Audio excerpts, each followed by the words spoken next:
हरे कांच की चूड़ियां, ये डर है भेद न खोले। हरे कांच की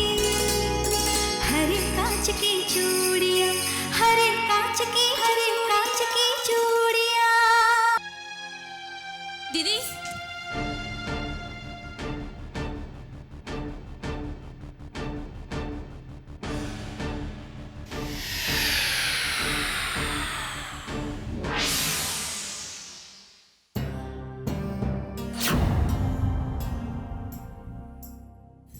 ले आए दूध और शक्कर? हाँ दीदी जरा दरवाजा बंद कर दीजिए, शायद मैं भूल आई हूँ।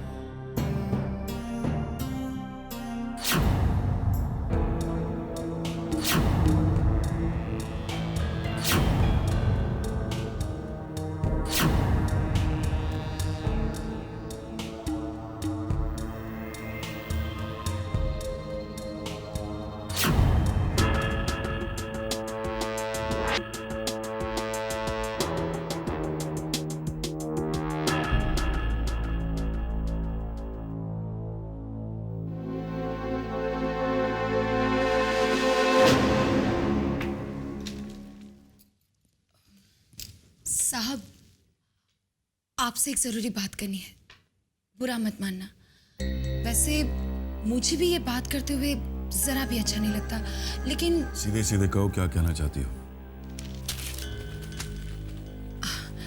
साहब, बड़े दुख की बात है कि विक्रम ने ये घर छोड़ दिया है। अब तो वो कंपनी भी नहीं संभालेगा। उसके जाने से तो जैसे आपका दाया हाथ ही कट गया हो। देखिए ना, आपने रात दिन मेहनत करके खून पसीना बहाकर इतनी बड़ी कंपनी खड़ी की है। अब उसकी बागडोर किसी बाहर वाले आदमी के हाथों में सौंपना, ये तो ठीक नहीं होगा। अब आपको विक्रम की जगह उसकी जिम्मेदारियां सौंपने के लिए कोई घर का कोई अपना भरोसे वाला आदमी चाहिए ना। रवि अब काफी जिम्मेदार और समझदार हो गया है। शादी के बाद हर लड़के बदल जाते हैं, समझदार हो जाते हैं, जिम्मेदार हो जाते हैं। साहब, मैं चाहती हूं कि आप विक्रम की जगह उसकी जिम्मेदारियां रवि को सौंप दें। वैसे आप तो है ही रवि को गाइड करने के लिए, और फिलहाल सनी भी यहाँ पर है, वो रवि को मदद कर देगा। तुमसे किसने कहा कि विक्रम ने कंपनी से नाता तोड़ दिया है और उसकी पोस्ट खाली हो गई? विक्रम कुछ दिनों के लिए बाहर क्या चला गया, इसका यह मतलब नहीं कि उसने हमसे, हमारे घर से, हमारी कंपनी से रिश्ता तोड़ दिया। विक्रम की जगह पर रवि को बिठाने के सपने मत देखा करो शारदा, ऐसा कभी नहीं होगा। विक्रम एक बहुत ही सुलझा हुआ, समझदार इंसान है। वो अपने पर्सनल प्रॉब्लम्स को बिजनेस के साथ कभी नहीं जोड़ेगा। जिस जिम्मेदारी से, जिस लगन से वो आज तक काम करता आया है, वैसे ही वो काम करेगा। समझे तुम? अरे, आप तो नाराज हो गए। वो तो मुझे आपकी बिजनेस की चिंता हो रही थी ना, इसलिए ये सब। तुम्हें उसकी फिक्र करने की कोई जरूरत नहीं है Sharda. Good morning guys. Morning मामा। Morning dad. सनी, बेटा अब तुम ही बताओ, मैं क्या साहब को कोई गलत सलाह दे रही हूं? देखो ना, विक्रम ये घर छोड़कर चला गया है, और क्या पता कल वो कंपनी भी छोड़ दे। तो अब विक्रम की जगह उसकी जिम्मेदारियां संभालने के लिए कोई घर का ही आदमी चाहिए ना। बिल्कुल सही कह रही हैं मॉम्स, बिल्कुल सही कह रही हैं आप। अब देखो ना, तुम तो लंदन वाली कंपनी संभालते हो, अब तुम्हारे सिवा यहां बचा सिर्फ रवि। विक्रम की कुर्सी संभालने के लिए माना कि रवि को बिजनेस का एक्सपीरियंस नहीं है, लेकिन मैंने साहब से कहा कि सनी यहाँ पर है तो वो रवि को सिखा देगा, है ना बेटा? बिल्कुल। हमने जो बात कही वो तुम्हारे समझ में नहीं आती क्या शारदा? विक्रम की जगह ना अब खाली है, ना कभी खाली होगी। ये भी सही है मॉम्स। लेकिन आप लोगों से ये किसने कहा कि विक्रम ऑफिस में अपना काम जिम्मेदारी से संभालता है?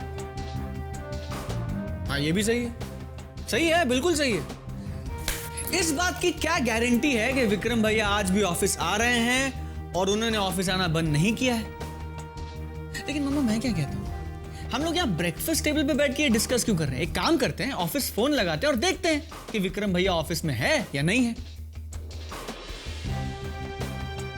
ठीक है, आप ऑफिस में फोन करके बात कर लीजिए। हम ऑफिस फोन लगाएंगे और अगर विक्रम ऑफिस में हुआ तो वादा करो कि दोबारा ये बात तुम नहीं दोहराओगी।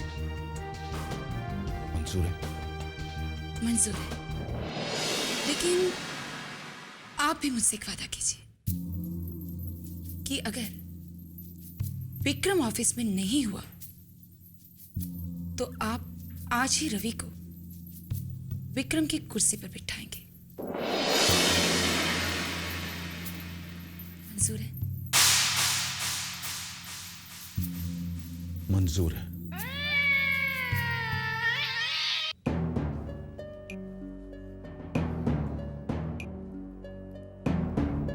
स्पीकर फोन पे बात करने को कहे।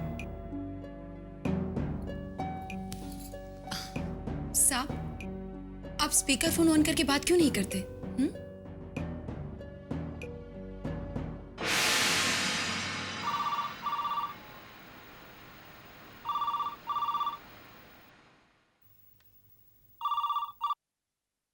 Good morning, Singhania Industries. Singhania बोल रहा हूँ, connect me to Vikram please. Sorry sir, Vikram sir तो अभी तक ऑफिस में नहीं आए।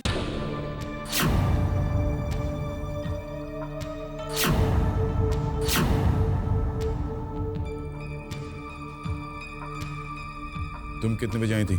सॉरी सर, आज मैं 5 मिनट लेट आई थी। मैंने 10:05 पे रिपोर्ट किया। विक्रम हमेशा 9:45 बजे ऑफिस पहुंचता है। बिना चेक किए हुए तुम कैसे कह सकती हो कि विक्रम अपने कैबिन में नहीं है? सॉरी सर, मैं अभी उनके एक्सटेंशन पे फोन करके चेक करती हूँ। नहीं, फोन पर्सनली उनके पास लेके जाओ।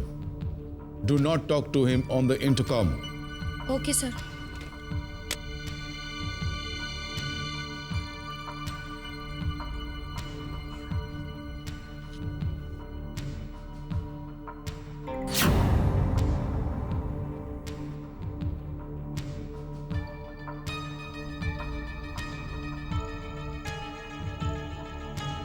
Excuse me sir, your father is on the line. वो पूछ रहे हैं कि आप ऑफिस में है कि नहीं। Please tell him I am busy.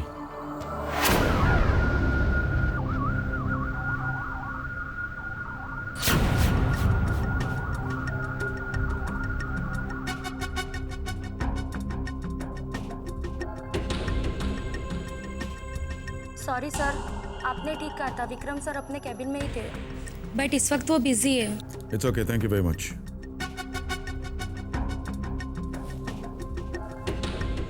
हम अपने बेटे को बहुत अच्छी तरह से जानते हैं शारदा। याद रखना, आइंदा रवि को विक्रम की जिम्मेदारियां सौंपने की बात अपनी जुबान पे मत लाना।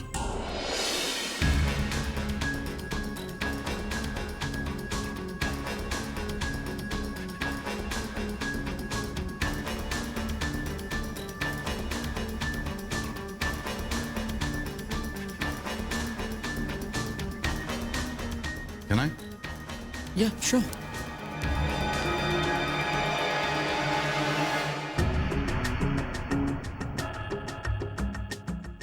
मेरा अंधेरे में चलाया हुआ तीर ठीक निशाने पे जाके लग गया। मैं जो चाहता था वही हुआ। आपके बेटे का पत्ता आपने अपने हाथों से कट कर दिया मॉम्स।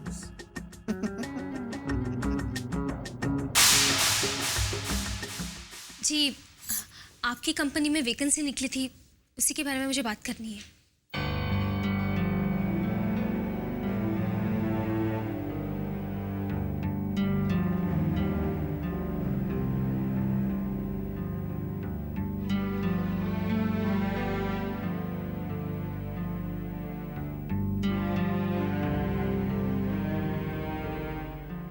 जी जी ठीक है, कल 11:30 बजे। Thank you. Thank you so much. दीदी, दीदी एक कंपनी से मुझे इंटरव्यू के लिए कॉल आया है। आई होप ये इंटरव्यू अच्छा हो जाए और मुझे नौकरी मिल जाए। मैं जाती हूँ।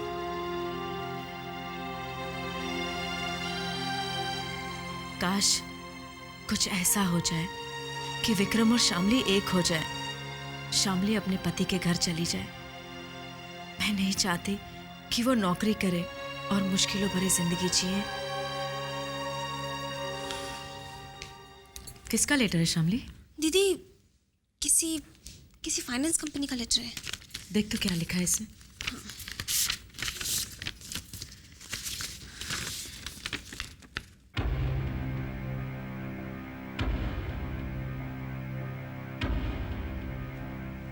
क्या हुआ शामली? क्या लिखा है इस लेटर में? इस लेटर के मुताबिक जीजू ने इस फाइनेंस कंपनी से एक लोन लिया था, जो loan Singhania group of companies के कॉन्ट्रैक्ट की गारंटी पर था। अब ये फाइनेंस कंपनी अपने पैसे वापस चाहती है। एक तो इस फाइनेंस कंपनी के पास हमारा एक घर भी गिरवी है, और अब उन्होंने हमें 30 दिन का नोटिस दिया है। या तो हम उनका लोन वापस कर दें या फिर ये घर खाली कर दें।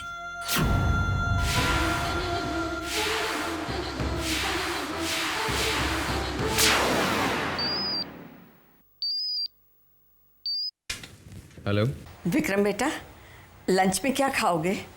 दाइमा, मैं लंच ऑफिस में ही कर लूंगा। नहीं नहीं बेटा, बाहर का खाने से बहुत प्रॉब्लम होते हैं। दाइमा, मेरी फिक्र मत कीजिए और ना ही आपको टिफिन भेजने की ज़रूरत है। मैं प्रॉमिस करता हूँ कि मैं वक्त पे खाना खा लूँगा। Okay bye दाइमा।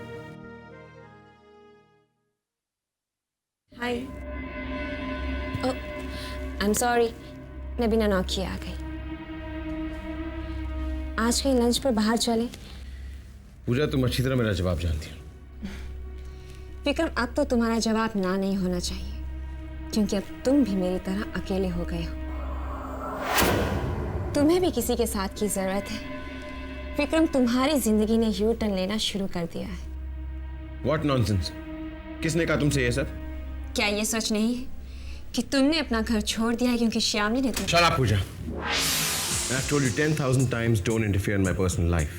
और एक और बात, अगर मैं अकेला पढ़ भी गया तो मुझे किसी भी सूरत में तुम्हारा साथ बिल्कुल पसंद नहीं है। कम ऑन विक्रम, तुम क्यों हमेशा मुझ पर नाराज हो जाते हो? क्यों मेरी हर बात का बुरा मान जाते हो? क्या हम कलीग्स होने के नाते लंच पर कहीं बाहर नहीं जा सकते? पूजा, मुझे लंच से ज्यादा इंपॉर्टेंट काम है, इसलिए प्लीज मुझे काम करने दो। ऑलराइट, मैं भी यहाँ पर लंच का प्लान डिस्कस करने नहीं आई थी। इन पेपर्स पर तुम्हारे साइन चाहिए।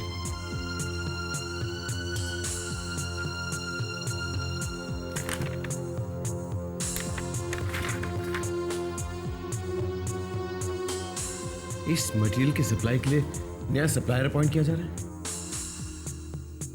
जहां तक मुझे याद है, ये ऑर्डर तो रघुवीर शर्मा का था और उन्हें अपना ऑर्डर कंप्लीट कर लिया था। I know he is no more, लेकिन विक्रम, तुम वाकई इस बारे में कुछ नहीं जानते या फिर जानबूझकर अनजान बन रहे हो?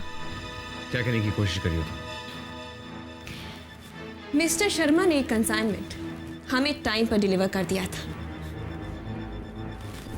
लेकिन उनका पूरा का पूरा कंसाइनमेंट रिजेक्ट कर दिया गया। रिजेक्ट हो गया? कब? उनकी डेथ से पहले खुद तुम्हारे डैड ने उनका कंसाइनमेंट रिजेक्ट कर दिया। क्यों? किस बेसिस पे? तुम्हारे डैड मिस्टर सिंघानिया के मुताबिक क्वालिटी कंट्रोल डिपार्टमेंट को उनका मटेरियल हमारे स्टैंडर्ड के मटेरियल के मुताबिक नहीं लगा। मुझे क्वालिटी कंट्रोल डिपार्टमेंट की रिपोर्ट्स चाहिए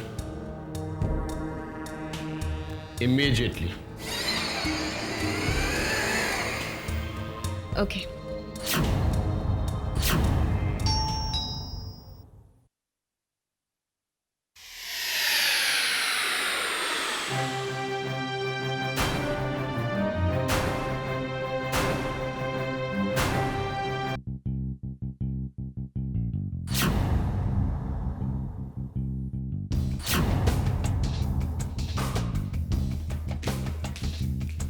कौन आया शामली?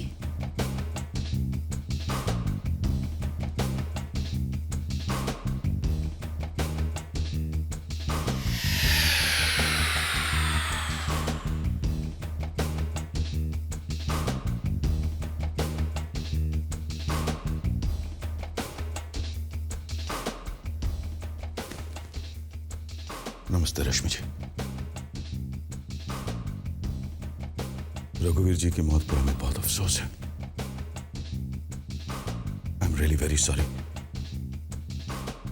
अचानक हमारी तबीयत बिगड़ गई, इसलिए हम आ न सके। रश्मि जी, रघुवीर जी एक बहुत ही नेक, ईमानदार और अच्छे इंसान थे। उनकी मौत पर हमें बहुत अफसोस है और इस दुख में हम आपके साथ शामिल हैं। अगर आपको किसी भी किस्म की मदद की जरूरत हो तो आप बेझिझक पूरे अधिकार के साथ हमें याद कर सकती हैं।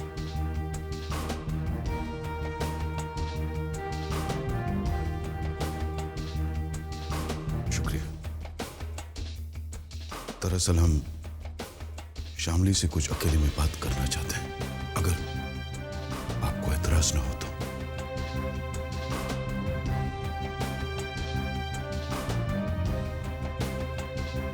ठीक है।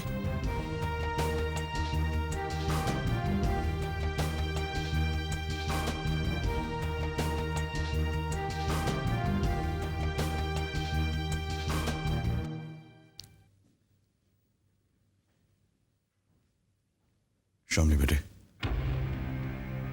हम तुम्हारे अपराधी हैं। हमने जो भी किया बहुत बुरा किया। किस मुंह से हम तुमसे माफी मांगें? माफी मांगना सही है या नहीं, ये भी हम नहीं जानते, लेकिन हम इतना जरूर जानते हैं कि तुम्हारे बिना हमारा परिवार अधूरा है। विक्रम अधूरा है। अगर तुमने विक्रम के साथ रिश्ता तोड़ दिया तो वो हमेशा हमेशा के लिए टूट जाएगा। तुम विक्रम की जिंदगी बन चुकी हो बेटे।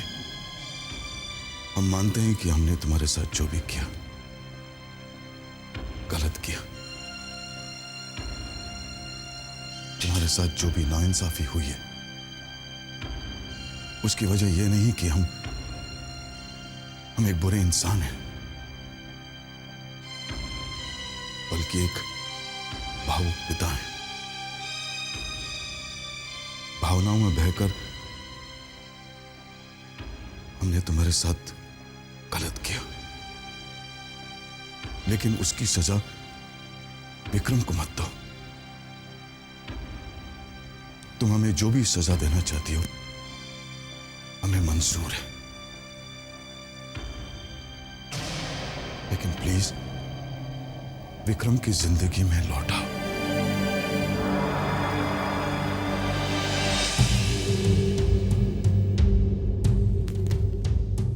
हम तुमसे हाथ जोड़कर विक्रम की जिंदगी की भीख मांगते हैं।